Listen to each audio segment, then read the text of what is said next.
So, Jordan, obviously this new series, Dragons, Monsters, Men, the first one that we're doing together, this series is focused in on how men can be men. Why do you think there is such a crisis of masculinity in the first place, and why are there so many people out there who are angry at you for even talking to men? Well, I think you could think about it as a consequence, in some sense, of the lack of a concept of original sin, oddly enough. I mean, people bear an existential burden, you know. It's an intrinsic part of life to, I suppose, to feel guilty in relationship to nature and to feel guilty in relationship to culture. You know, it's difficult for us to live in harmony with the natural world, and for the natural world to live in harmony with us, by the way. And none of us are all we could be on the social front. And one of the consequences, and so we have that sense intrinsically, you know, that there's a lack in us that needs to be redressed.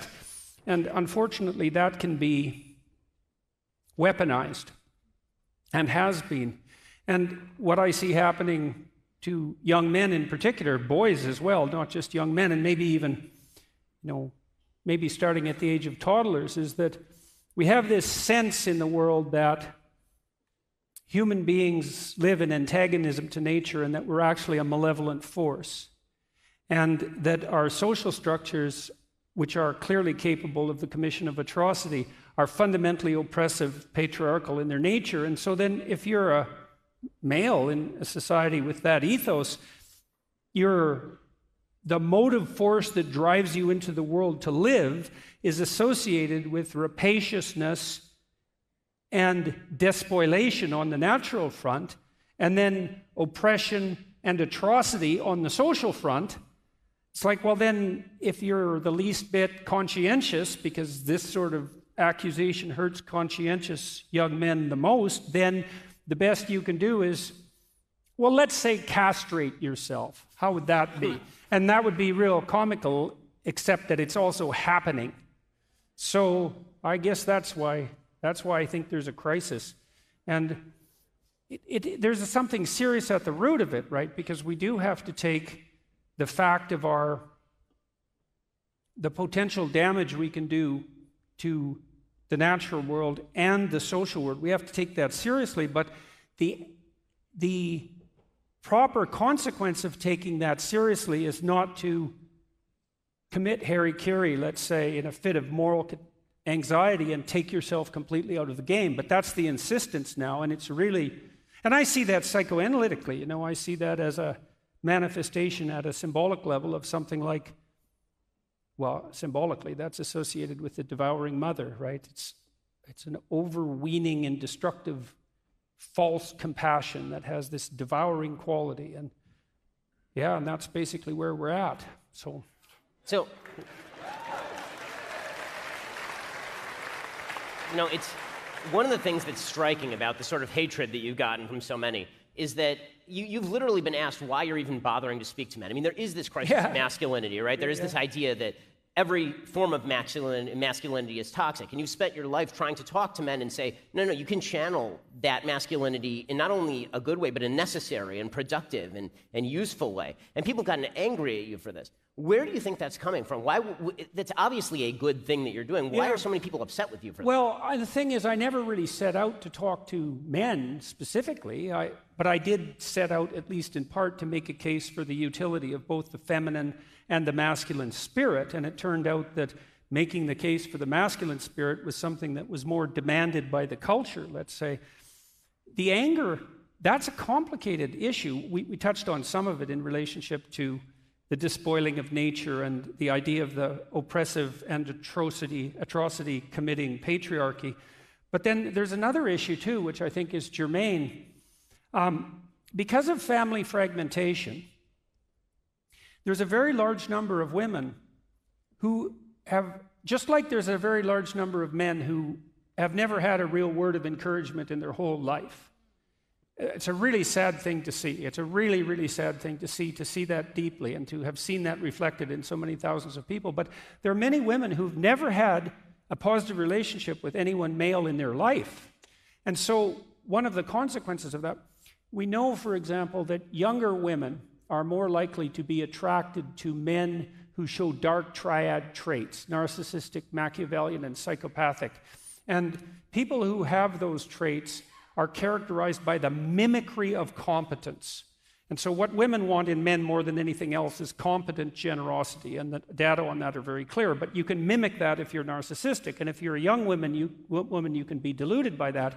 It's partly because it points to the problem of dissociating competent confidence from the expression of power per se. So we could call power, I'll define that as the willingness and ability to use compulsion to attain your aims. Now, if you are someone who has a proclivity to manifest power, then that looks like the manifestation of both ambition and will. And if you haven't had a positive relationship with anyone masculine in your life, and maybe not even with your own internal masculinity, say, you can't discriminate between power and the ambition that serves competence. And so because that's terrifying, because the power, if you have had only negative relationships with men, their capability to use power becomes such a threat that it has to be opposed at all costs, even if it manifests itself within the developmental pathway of your own son. And so some of that's familial breakdown, and then you have a multi-generational pattern of that makes it even worse. And so that's definitely part of it. You know, there's an ideological drum that's being beaten constantly, both on the sociological constructivist front, right? That's the oppressive patriarchy, and then on the environmental front. And then you add to that the fact that, well, on the leftists, especially the radical types, their whole damn doctrine, it's the most pathological doctrine you could invent if you set out to invent a pathological doctrine. And I mean that. I'm not making a joke. I really mean that in the deepest possible sense. The notion that the fundamental human motivation is the willingness and ability to use compulsion, power.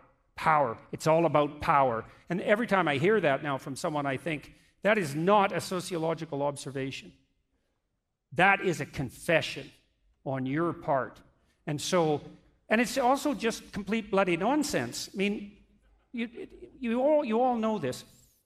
You have friends because they're compelled to be your friends? Like, that's definitely not how you have friends. You might have bully henchmen that way, but you don't have friends. Power is an extraordinarily unstable basis to establish a marriage on. Plus, it just doesn't work, because it turns out that women, who are so annoying, are very difficult to oppress, you know. So you can try, but it's not that easy. And I don't think that we've been all that historically successful in doing so. But it's also a preposterous proposition, because the expression of power within an intimate relationship does not produce intimacy or a relationship. The best it can produce is like a combination of tyranny and slavery, and that does not characterize the institution of marriage per se. So there is this insistence among the radicals that power is the fundamental motivation, and then you think too, okay, you're only motivated by power. That means that we can only get along if our interests align, because if you're motivated by power and I'm motivated by power and our interests don't align, and there's nothing else but power, then the only option I have is to turn you into an enemy and try to destroy you, because we can't engage in dialogue. That's dialogos. And the reason we can't engage in dialogue is because there's no logos. There's just power. So there's no such. This is why it's a good thing for conservatives to understand. You have to understand that the debate about free speech on campus, in the deepest sense, is not a debate about who should be allowed to speak freely. That's nothing. That's a trivial debate. You can even understand it in some sense. If I don't agree with you, maybe I don't want you to talk. But the debate is about something much deeper, which is whether or not the idea of free speech itself is just a mask developed essentially by Europeans to justify the oppressive patriarchy in the most devious possible way. And the answer the radicals have to that question is yes, that's exactly what it is. And so there's no free speech whatsoever. That's an illusion that's promulgated by people who are only trying to justify their claim to power. That's what the bloody argument is about. And I just think all of that's It's wrong in every way. It's wrong theologically, it's wrong psychologically, it's wrong scientifically. Even chimpanzees who have a patriarchal social structure, their social structures, if they are based on power, on compulsion, they're unstable, and the alpha chimps who use power are very likely to meet an extraordinarily brutal and premature end. So Frans de Waal, the Dutch primatologist, has detailed out this wonderfully. He's shown that even among our closest biological relatives, it's the ability to make peace and to engage in reciprocal interactions that constitutes the basis for a stable polity, even among chimps. And it's obviously the case that that's the proper basis for social relations, especially among free people. And I've been trying to puzzle out, especially in my lecture tour recently, what the antithesis to power is, or to the will to power, let's say, in terms of arbitrary compulsion. And it's something like the spirit of free and voluntary play. And that's a wonderful thing to know. It's so optimistic. You guys were talking about optimism earlier, you know. So imagine this, is that if you structure your relations optimally, and I mean optimally, with yourself, with your intimate partner, with your family, with your community, the highest level of attainment of that structuring is the manifestation of the spirit of voluntary play. And that's so lovely because there's nothing better than playing, fundamentally.